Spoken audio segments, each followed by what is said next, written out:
Aling Minda, baka pwede niyo na pong ipaayos yung kisame sa kwarto ko. Lagi po kasing napapasukan ng insekto eh. Kahit anong linis ko, lagi silang bumabalik kasi bukas ang kisame. Aba, umagang-umaga, Ineng, kung makapagreklamo ka. Utusan mo ba ako rito? Kung gusto mong ipaayos, edi ikaw ang gumawa. Sa inyo naman po itong apartment. Responsibilidad niyo po yun. Kahit hatian niyo na lang po sana ako sa gastos, ako na po ang hahanap ng gagawa. Ang kapal mo naman. Talagang ako pa ang uhututan mo ng pera? Magtiis ka kung ayaw mong gumastos. Puro ka reklamo sa itsura ng bahay ko. Galing ka ngang bukid. Nakapunta ka lang sa syudad, di ka nasanay sa hirap. Wisit ka. Muntikan pang matumba si Christine nang tabigin siya ng matanda nilang landlady pagkatapos siyang sungitan. Gusto lang sanang idulog ni Christine dito sa ikalimang pagkakataon ng problema sa kwarto niya. Ngunit gaya nung nakaraan, insulto lang ang natanggap niya at pambubuska. Hoy, magsigising na kayo dyan.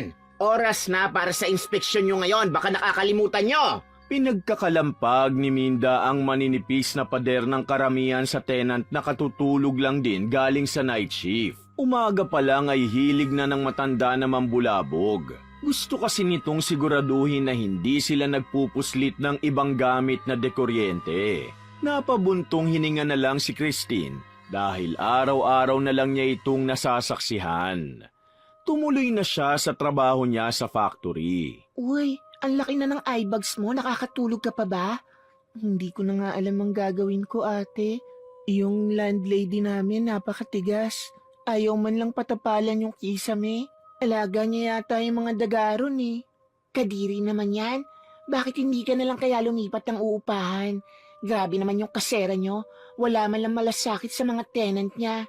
Kung may choice lang ako, hindi na ako magtatagal doon. Alam mo naman, wala nang ganong paupahan malapit dito na mura lang ang singil. Kailangan ko magtipid. Kaya kahit ganon kagaspang ang ugali nun, wala akong ibang mapagpipilian. Kaya ko to, te. Titiisin ko na lang. Naawa naman si Jella sa kalagayan ng nakababatang kaibigan. Hindi rin ito ang unang beses na inireklamo ni Christine sa kanya ang tungkol sa landlord nito. Mag-isa lang kasi itong nakikipagsapalaran sa syudad. Kung hindi lang din nakikitira si Jella sa bahay ng boyfriend, baka niyaya niya na itong makitira sa bahay niya. Pareho lang din kasi silang mahirap. Pinagkakasya lang ang sahod bilang factory worker sa pagawaan ng posporo. Magsabi ka lang sa akin, be. Kapag sumobra na yung kasera mong masungit, babarangin natin.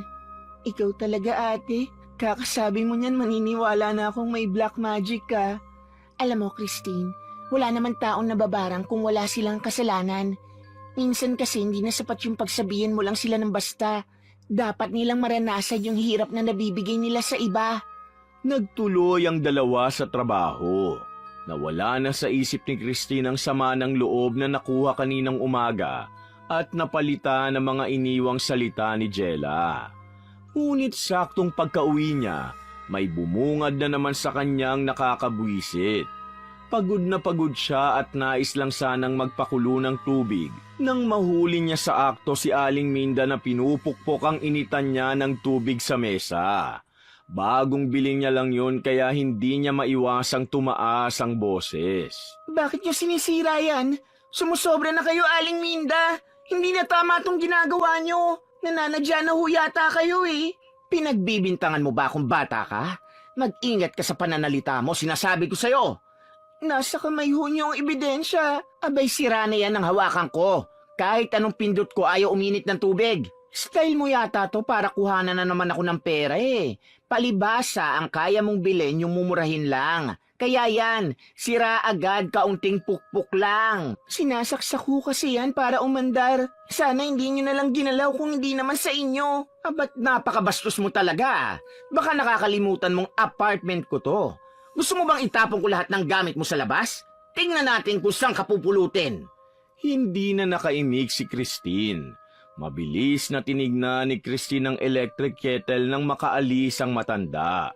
Sa kabutihang palad, gumagana pa ito ngunit puno na ng gasgas ang labas at nayupi na rin ang takip. Hindi ito ang unang beses na pinakialaman ni Aling Minda ang gamit niya. Ngayon lang umabot sa ganito, kaya hindi niya napigilang sagutin ito kanina. Kinahapunan sa trabaho naman ni Christine. Bago kayo umuwi, paalalahanan ko lang kayong lahat, ha? Bawal na bawal ang paninigarilyo at pagve-vape sa oras ng trabaho. Fire hazard ang produktong ginagawa natin, kaya kailangan mag-ingat. Kapag may nahuli ay isususpinde ng 2 linggo. Nagkakaintindihan ba tayong lahat? Natagalan si Christine sa factory dahil sa pahabol na meeting sa kanila ng boss. Pagod na pagod ito at gusto na lang magpahinga sa apartment. Sa kasamaang palad, panibagong gulo na naman ang sumalubong sa kanya. Yan! Tama yan! Magsilayas kayo rito! Pinatuloy ko na nga kayo kahit halos hindi na kayo makabayad na maayos. Tapos ako pa talaga nanakawan nyo? Umalis na kayo bago ko pa kayo ipadampot sa pulis! Alam mo ba ang nangyari, ate? Ay ano pa nga ba? Lumang tugtugin ni Tanda. Ninakawan daw siya ng wallet. Halos hindi nga nagawi sa kusina yung tenant eh. Tapos paghihinalaan na lang bigla. Sino namang magkaka-interes sa gamit na yun? Daga? Kawawa naman. Nakasalubong ni Christine ang pinaalis na tenant dala ang gamit nito habang umaalingaw naman ang boses ni Minda na kasunod nito. Ang ibang tenant ay nakikiusyoso. Isa na roon si Josie, ang tenant na nangungupahan sa katabi na kwarto ni Christine. Hindi na bago ang pangyayaring to sa kanila. Sa tuwing may nawawalang gamit si Aling Minda, hindi ito nagtatanong o naghahanap gamit ang mata. Kung sinong unang taong makita niya ang laging nakakasalo ng mga paratang. Anong tinitingin-tingin nyo dyan? Gusto nyo sumunod? Magsibalig kayo sa mga lungga nyo, mga perwisyo! Mawalang galang na ho. Hindi naman po yata tamang lahat kami rito pagbubuntunan nyo ng init ng ulo nyo. Huli na nang subukan siyang awatin ni Josie. Hindi na napigilan ni Christine sumabat sa pag-uugali ng matanda. Ngayong pagod siya galing sa trabaho, talagang hindi niya maiwasang pumatol sa kawalan nito ng modo. At bakit hindi? Totoo naman na simula ng pagpugaran nyo itong bahay ko, laging na lang ako napeperwisyo. Kaya kayo naghihirap eh. Kasi imbes na magsiaral, pinili nyo pa magnakaw. Mga inutil! May pruweba ho ba kayo na siya ang nagnakaw? Baka tulad ng dati, kayo lang din ang nakawala. Tinatawag mo ba akong sinungaling? Palibhasa pare-pareho kayo ng pinanggalingan kaya nyo ako pinagtutulungan. Sasagot pa sana si Christine ng dali-daling nilisan ni Minda ang lugar. Sa gitna ng mga galit na yabag ng matanda, nagulat siya sa pagkahulog ng pitakang napakapamilyar ng itsura. Ito ang pitakang laging nakaipit sa kilikili nito, kung saan sinisilid ang perang sinisingil sa kanila. Nalaglag ito galing sa duster na siguro'y inipit ni Minda sa damit panloob nito. Natigil ang matanda at dinampot ang pitaka. Nagmamadali itong umakyat na parang walang nangyari. Ay, sabi ko na nga ba, siya lang din ang nakawala ng gamit niya. Hindi ko na talaga maatim yung matandang yan. Isang araw habang nagpapahinga si Christine sa araw ng kanyang day off, biglang kumatok si Minda sa kanyang pinto. Akala niya'y mag-iinspika na naman ito gaya ng nakasanayan, ngunit nagulat siya na kasama nito ang mag-aayos ng kisame. Salamat po, Aling Minda. Sa wakas, makakatulog na po ako ng maayos. Oo, para matigil ka na sa pagrereklamo mo. Nakakarindi ka na eh. Umalis din to kaagad pagkatapos iwan ng trabahador. Hindi na pinatulan ni Christine ang kasungitan ng landlady dahil minsan lang ito gumawa ng kabutihang loob. Dahil kailangang ayusin ang kanyang kisame, inasikaso muna ni Christine ang kanyang labahin. Saktong nakita niya si Josie na nagtutupi ng damit. Oh, sakto ka dyan, be. Alam mo ba, may himalang nangyari kanina. Akala ko nananaginip ako. Biglang pinakuha ni Tanda yung electric fan. Ipapaayos niya daw. Ano kayang nakain nun? Nagulat din nga ako eh. Pagkagising ko, ipapaayos na rin yung kisame. Nakakapagtaka tuloy, ate. Baka na guilty sa inasta niya kahapon. Nahuli nating dalawa eh. O baka naman, suhol to para hindi natin siya isumbong. Sa ugali ng matandang yun, malabo na mahabag yun. Pinahinaan naman ni Christine ang boses ni Josie. Natatakot kasing marinig sila ni Minda na nasa kabilang pader lang ng pinaglalabhan nila. Ngunit hindi niya rin maiwasang magtaka sa kilos ni Aling Minda. Kung ano nga ba ang nag-udyok sa kilos nito. Kinahapunan ng tatanggalin na ni Christine ang mga labahin sa washing machine. Nagulat siya sa ilang piraso ng damit na hindi pamilyar sa kanya.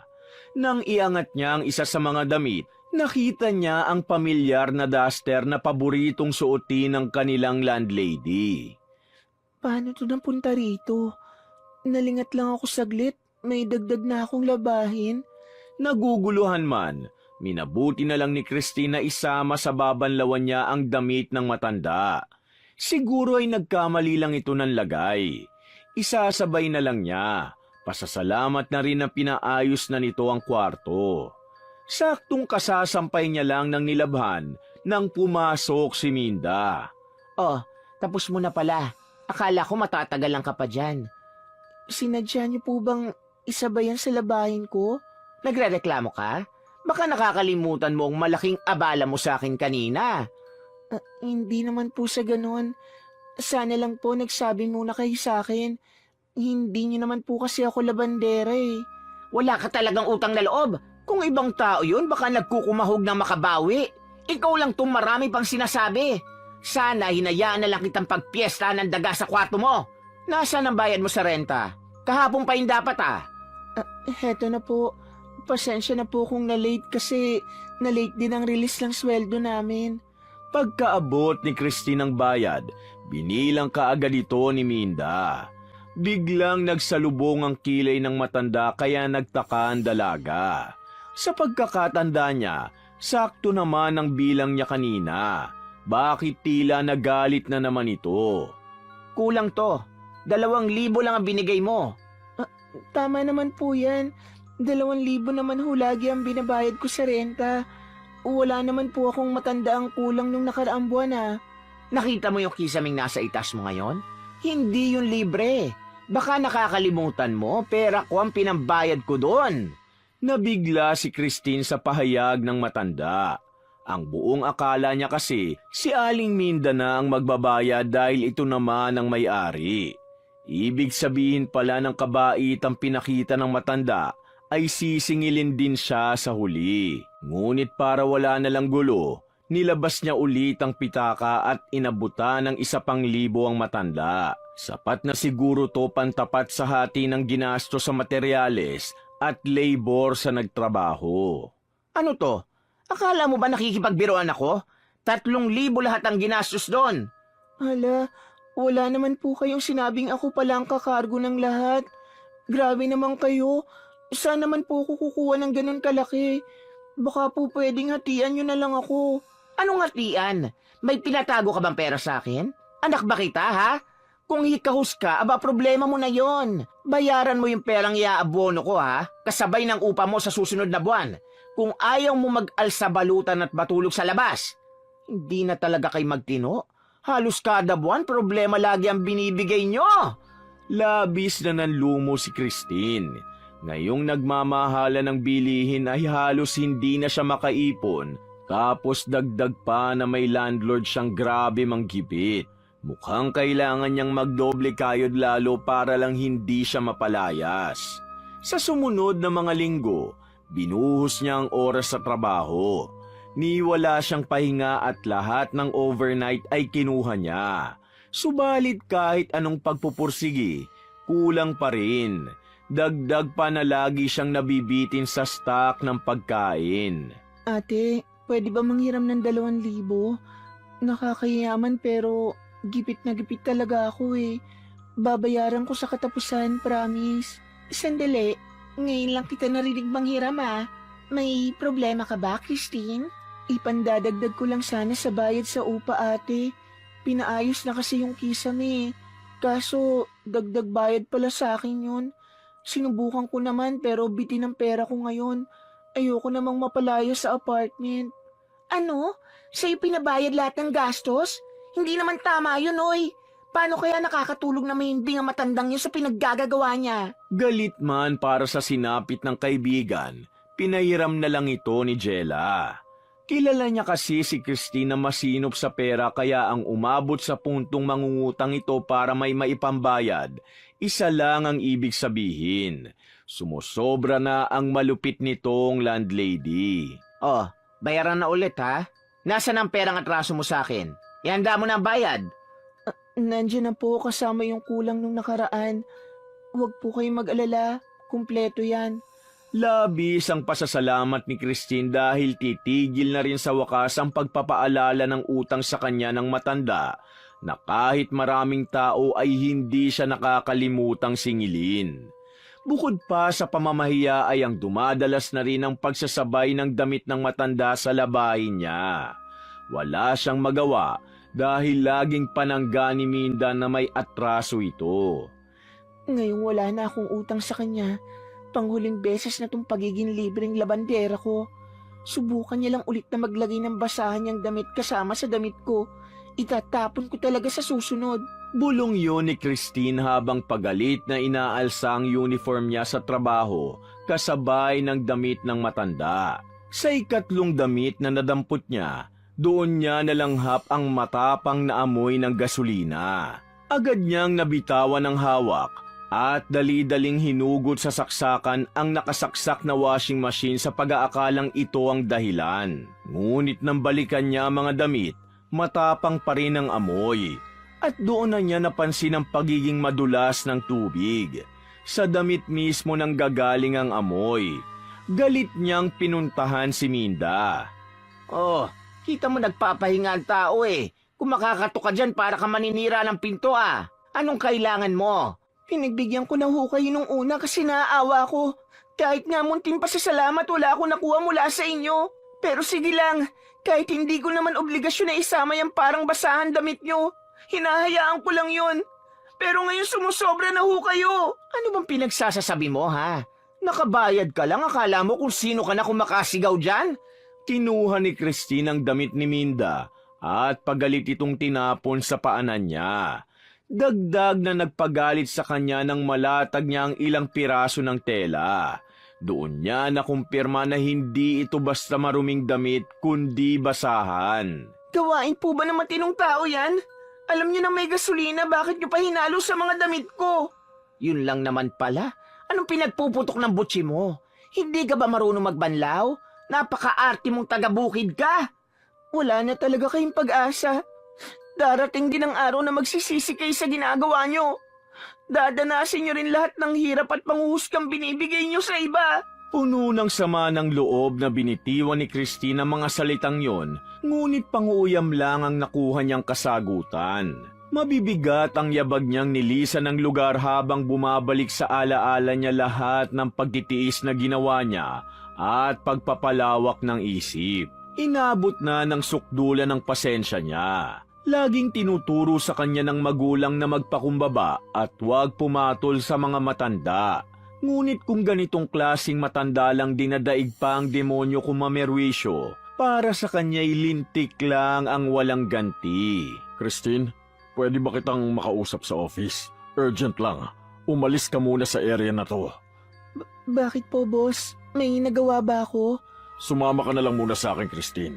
Doon na natin pag-uusapan. Nasa gitna ng trabaho si Christine nang bigla siyang tinawag ng kanilang boss.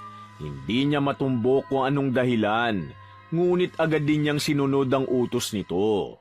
Mula sa malayo ay nagkatinginan sila ng kaibigang si Jella.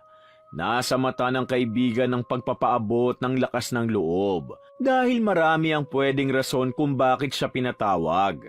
At lahat ng yun ay hindi maganda ang ibig sabihin. Maupo ka, Christine. Boss, may nagawa ba akong kasalanan? Sa pagkakaalala ko po, hindi naman ako na-late kahit nitong nakaraan. Hindi kita pinatawag tungkol doon. Wala akong reklamo sa pagtatrabaho mo. Alam ko masipag kang empleyado, Christine. Ang rason kung bakit ka nandito ay dahil may nakapansin sa suot mo. Agad na kumuyom ang kamao ni Christine. Alam na niya ang dahilan kung bakit siya kinausap. Sigurado siyang naamoy ang gasolina na dumikit sa kanyang damit. Halos lumugo ang daliri niya kagabi sa pagkuskos at banlaw ng ilang beses sa uniform niya, ngunit naroon pa rin ang matapang na amoy ng gasolina. Pasensya na po talaga, boss. Wala na rin po kasi akong ibang uniform. Pati nga po yung ibang damit ko, ganito rin ang amoy. Naiintindihan ko, Christine. Pero unfortunately, kailangan kitang isuspend. Baka po pwedeng manghiram na lang po muna ako ng damit. Magpapalit po ako at babalik sa trabaho. Parang awa niyo na po, hindi ko po kayang masuspindi ngayon.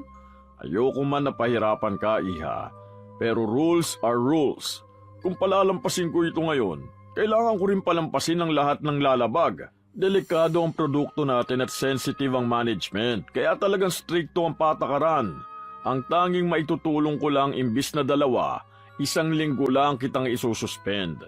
Pasensya ka na, Iha. Walang magawa si Christine kung hindi ang tumango na lang at tanggapin ang desisyon ng kanyang boss.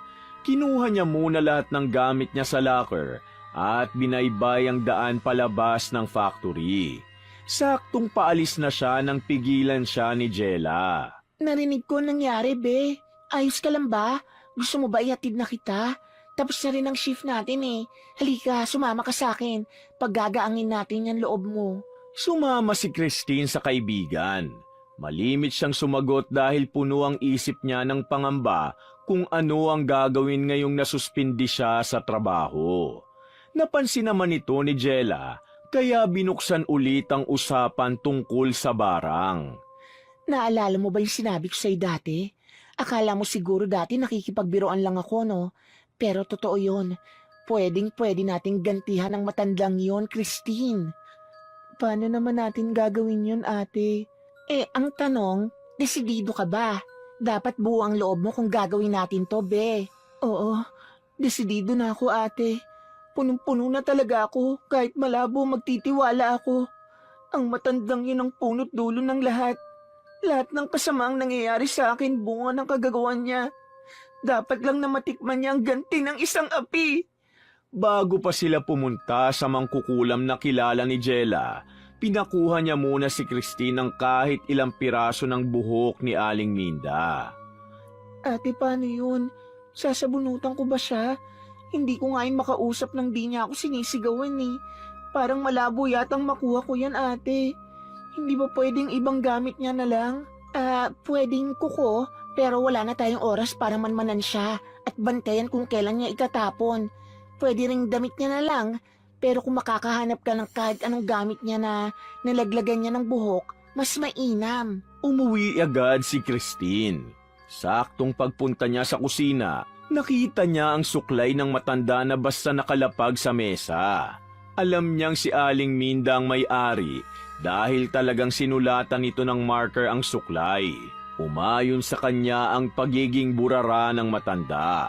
Sinipat niya muna ito at nang makitang may mga naiwan na buhok sa suklay, maingat na sinilid niya sa loob ng plastik. At matapos yon, nagpasama na siya sa kaibigang si Jella sa kakilala nitong mangkukulam. Dala mo na ba ang kailangan ko? Heto na po.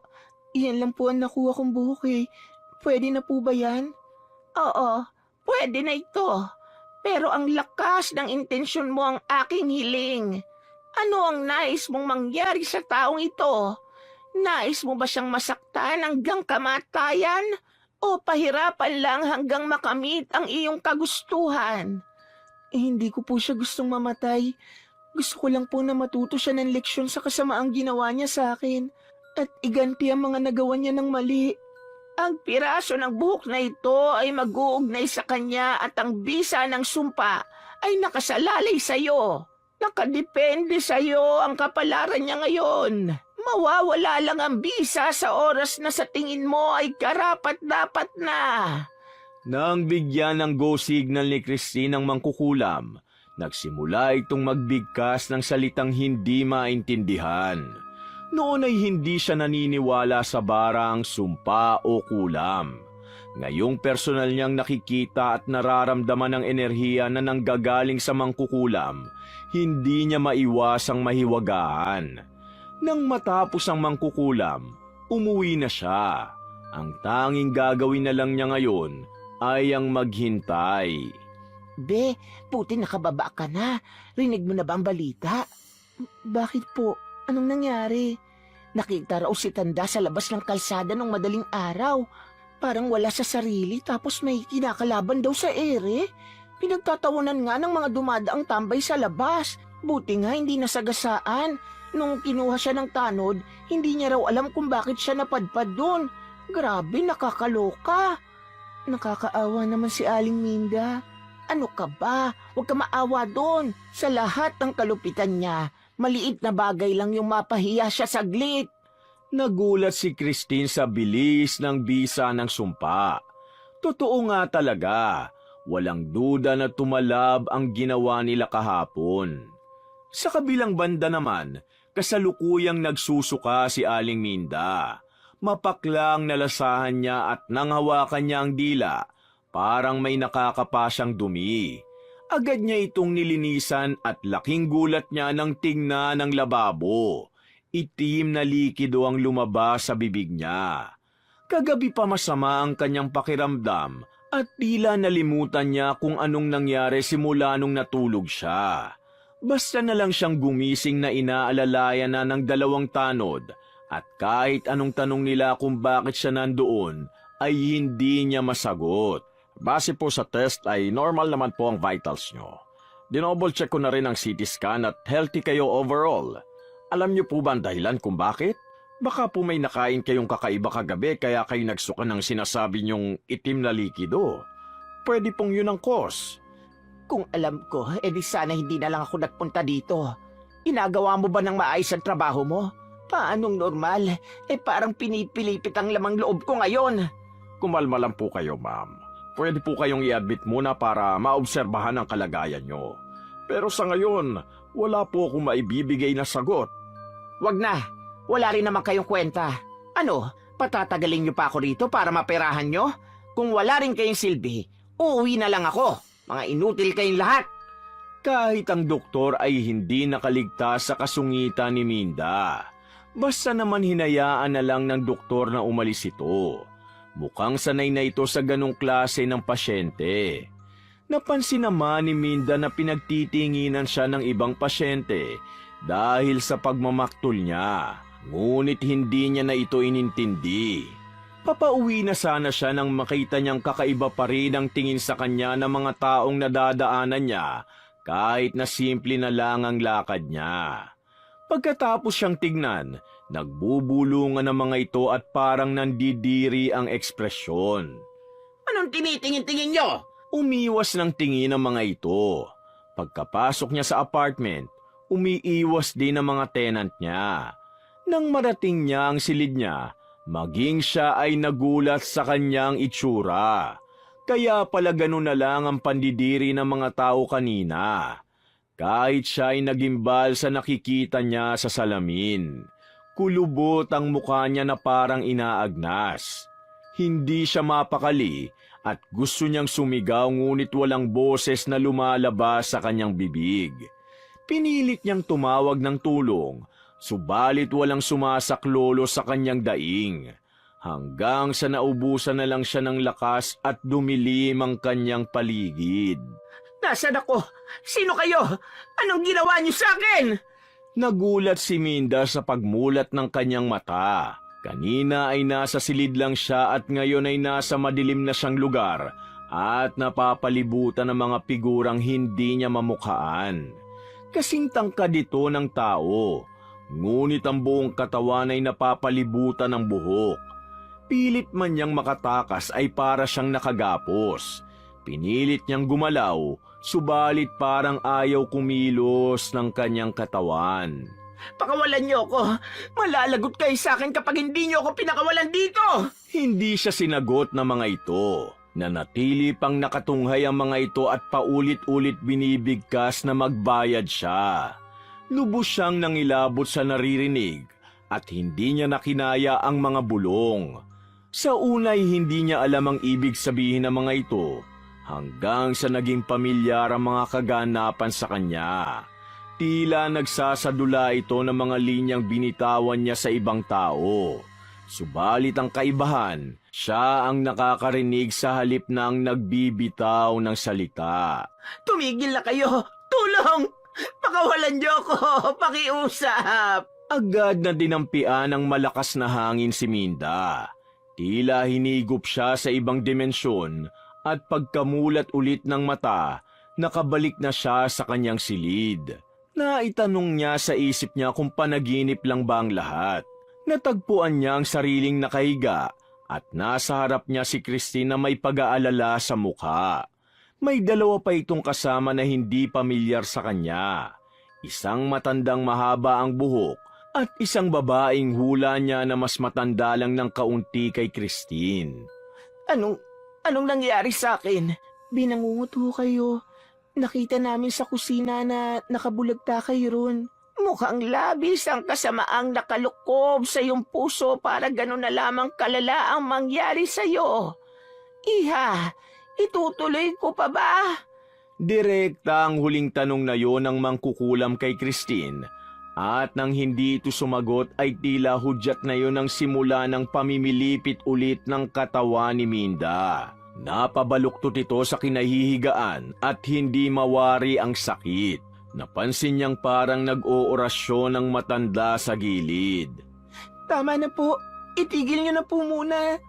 Ikaw may gawa sa akin ito? At gagawin ko ulit yun hanggang sa mapagtanto niyo ang kasalanan niyo. At matuto kayong humingi ng tawad. Sasagot pa sana si Minda nang biglang mag-alboroto ang kanyang tiyan at hindi niya napigilan ang labis na pagsusuka. Kumalat ang itim na likido sa kanyang higaan. Napaatras naman si Christine at Jella palayo rito. Ang likidong lumalabas sa loob mo ay hindi lamang gawa ng mahika. Ito ay galing mismo sa iyong kaibuturan. Kung gaano ito kaitim, ay ganoon ka rin kasama. Pakiusap, gamutin mo ko. Ang sakit-sakit na. Parang awa niyo na. Christine, alam ko naging masama ako sa iyo. Pakiusap, maawa ka sa akin. Ni minsan hindi mo ako pinakitaan ng kabaitan sa kabila ng pagiging mabuti ko sa'yo.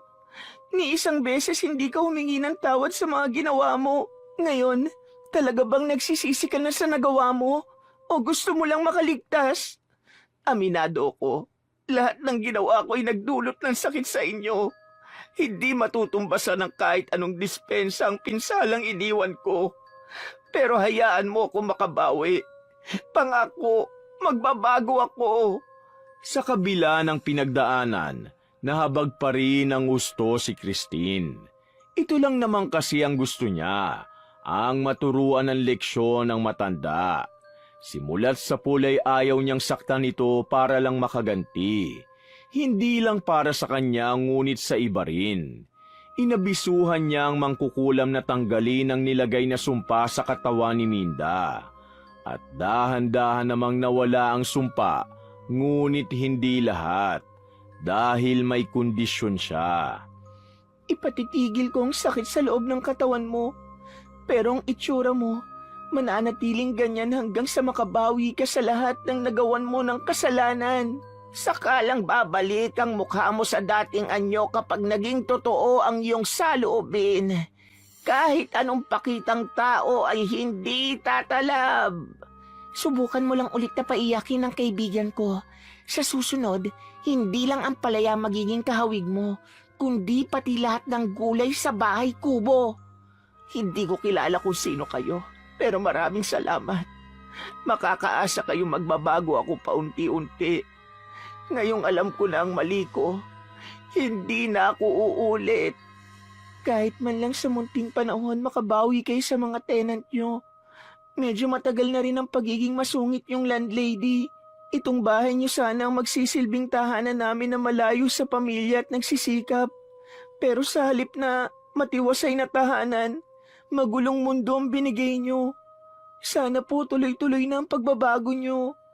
Hindi man lubos na binawi ng mangkukulam ang sumpa, doon nagsimula ang pag-iiba ng ugali ni Minda. Hindi madali at hindi agaran ang kanyang pagkilos. Nagsimula siya sa tuluyang pagpapaayos ng buong apartment. Bilang pambawi, pinuno niya ng stock ang kusina. Pambayad niya sa dumaang mga taon na nakalibre siya ng pagkain sa mga nangungupahan. Nandiyan na po siya sa labas. Kausapin niyo na po. Galit ba siya, Iha? Paano kung napasama ang lagay niya nung pinalayas ko? Huwag kayong mag-alala, Aling Minda. Tingin ko naman ayos lang ang kalagayan niya ngayon. Pero kung gusto niyo pong makasiguro, pwede niyo naman pong malaman mula sa kanya kaya kausapin niyo na po siya. Hindi na gaya ng dati. Halata ang pagbabago ni Minda. Mula sa pagiging masungit ay nagdadalawang isip na itong lumapit sa taong nagawan niya ng mali. At nang makausap niya ang lalaking kanyang pinalayas noon dahil pinagbintangan niya ito, pinupog ulit ang kanyang konsensya. Buti na lang at maunawain ito pagkatapos niyang humingi ng tawad. Laking pasasalamat niya na walang masamang nangyari sa mga buwan mula nang nilisan nito ang kanyang apartment. Gumaan ang loob niya pagkatapos noon. Aling Minda, ang mukha niyo po. Bakit? Ano nangyari? Gumaling na po. Hindi na siya kulubot. Tama nga ang sinabi ni Christine.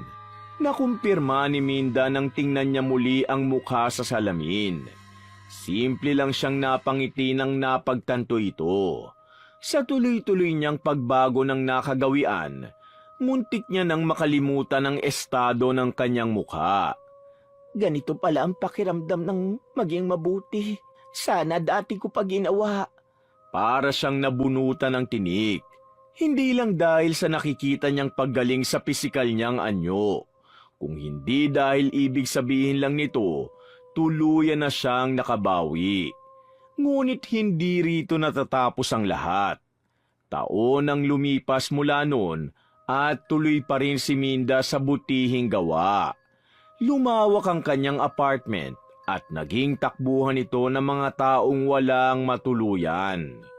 Ang dating kilalang masungit na kasera ay naging simpleng landlady ng butihing apartment na masaya ang bawat nakatira. Bukas sa lahat ang pinto at hindi nagsasara. Wakas!